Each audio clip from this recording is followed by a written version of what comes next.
tidak boleh disebut fi maqamil awam. Maksudnya ketika ceramah umum tak boleh sebut benda macam ni. Al-Quran ini kalau orang tanya dalam majlis, Al-Quran ini adalah kalamullah. Makna dia apa dia? Al-Quran itu madlulnya kalamullah an-nafsi, ai qadim. Tetapi Al-Quran berdasarkan kepada barisan ni, qatah, dan dia ada hujung depan, ada waqaf, nah, dan kemudian ada barih, ada huruf keluar suara dan sebagainya, itu adalah hadis.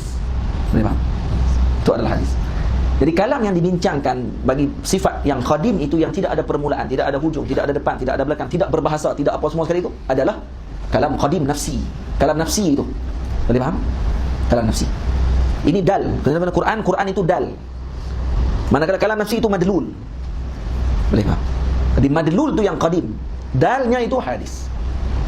Lepas tu kalau orang tanya dekat kita dengan bahasa ustaz, Quran ni yang ada tulisan ni makhluk ke qadim eh? Ni yang ada retah apa semua ni.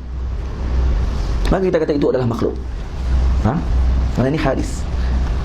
Tetapi madlul kalam tersebut adalah kalam nafsi qadim. Boleh.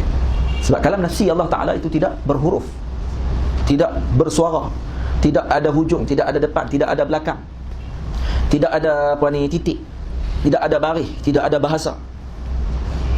Maka Allah Ta'ala menyampaikan kalam tersebut dengan lafzinya sampai kepada kita dengan dal, iaitu Al-Quranul Karim, untuk kita faham kalam tersebut, iaitu dal kepada kalam yang dal kepada madlulnya, tunjuk kepada yang ditunjuknya itu, iaitu Al-Quranul Karim berdasarkan kepada kalam nafsi Allah Ta'ala.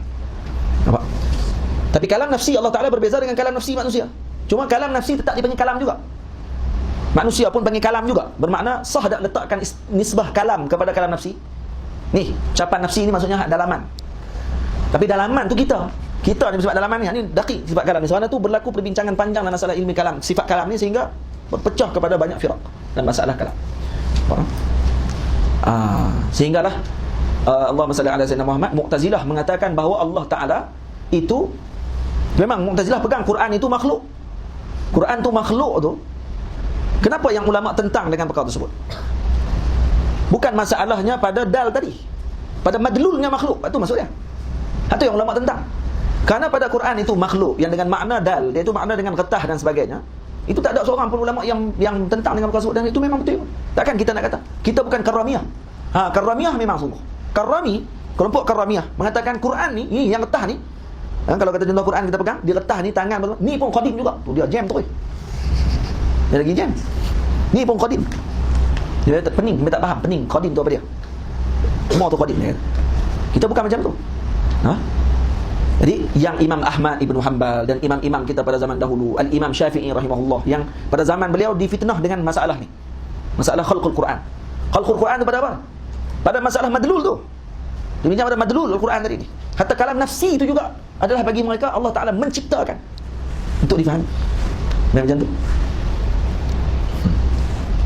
Jadi hak tu yang berlaku khilaf tu. Imam Ahmad berterusan tidak mau sebut kalam itu, Al-Quran itu makhluk. Al-Imam Syafi'i memilih dengan Tauriyah, yang bila ditahan oleh pemerintah pada waktu tersebut, tanya dia, Quran ni makhluk ke? Apa pandangan kamu tentang Al-Quran? Makhluk ataupun tidak? Syafi'i pun sebut Taurat, Injil, Zabur dan Al-Quran, keempat-empat ini adalah makhluk. Oh, Masya Allah, khair. Lepas ni geng kita. Imam Syafi'i maksudkan keempat-empat ini. Ni, jari ni. Dia faham Imam Syafi'i sebut kata hak tadi. Imam Syafi'i kata Quran, Zabur, Taurat, Injil. Keempat-empat ni. Ni, jari ni. Keempat-empat ini makhluk. Oh, dia bilang, oh, Masya Allah, geng kita. Imam Syafi'i pun lepas. Apa? Bukan Imam Syafi'i maksudkan dengan kalam Allah Al-Qadim, Al-Nafsi tadi, kalam nafsi. Yang kita bincang dalam bab ni kalam nafsi Allah Ta'ala. Boleh faham? Kalam nafsi Allah Ta'ala itu tidak berlaku khilaf di kalangan ahli sunnah wal jamaah bahawa itu adalah qadim. Nampak tak? Ada seorang ulama, saya terlupa namanya, yang mana dia disiksa sampai wafat pada zaman Mu'tazilah memerintah, sehinggalah dia syahid. Disiksa kerana mengatakan Quran itu bukan makhluk. Nampak? Jadi bila saya faham itu kan, kenapa ulama pertahankan tadi? Karena bukan Quran yang dimasukkan tadi adalah helai yang ketah tu. Fitnah berlaku tu pada madlulnya. Atau madlulnya tadi itu pun dianggap sebagai makhluk juga. Yang tu yang ulama tentang. Jadi bila apa ni para seorang ulama ni disiksa sampai macam tu sekali. Bila dia disiksa dan dia syahid. Satu hari ada seorang bermimpi temu dengan imam ni. Saya terlupa nama imam ni dan yang mimpi pun saya lupa. Dua-dua saya lupa. Ini ada disebut dalam kitab Syekh Rabi' Jauhari. Nama guru kita yang mulia Syekh Rabi' Jauhari. Jadi bila mimpi, maka orang ni tanya kepada ulama ni. Tak silap saya namanya Nasiruddin, tak silap. Tapi belakangnya saya terlupa nama. Nasiruddin apa terlupa. Maka dia tanya, apa yang Allah Ta'ala beri kepada kamu? Apa yang berlaku kepada kamu di dalam kubur selepas kamu dimakamkan? Maka kata imam ni, saya bertemu dengan Rasulullah sallallahu alaihi wasallam. Sebab saya bertemu dengan Rasulullah dan saya memberi salam kepada Rasulullah, tapi Rasulullah tidak menjawab. Ni imam ni yang pertahan kata Quran bukan makhluk ni. Saya jumpa Rasulullah, saya bagi salam, Assalamualaikum ya Rasulullah. Rasulullah tidak jawab. Rasulullah berpaling daripada saya. Kemudian saya bagi salam lagi, yang kedua Rasulullah berpaling lagi. Kali yang ketiga saya bagi salam, barulah Rasulullah berpaling melihat saya. Kemudian saya tanya, ya Rasulullah, saya bagi salam kepada kamu dua kali. Kali ketiga baru kamu berpaling melihat aku. Kenapa dua kali yang pertama kamu tidak berpaling? Adakah karena aku salah?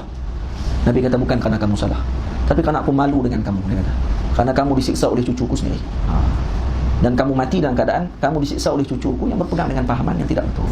Jadi pemerintah pada waktu tersebut, khalifah pada waktu itu Ahlul Bait, tapi berpegang dengan akidah Mu'tazilah dan menyiksa ulama tersebut. Kata Rasulullah, kata aku berpaling daripada kamu karena malu dengan kamu. Karena kamu di pihak yang benar, dia di pihak yang salah pada waktu tersebut. Itu maksudnya. Jadi bukan Rasulullah marah dengan dia sebab kata dia tak betul, sebab dia betul.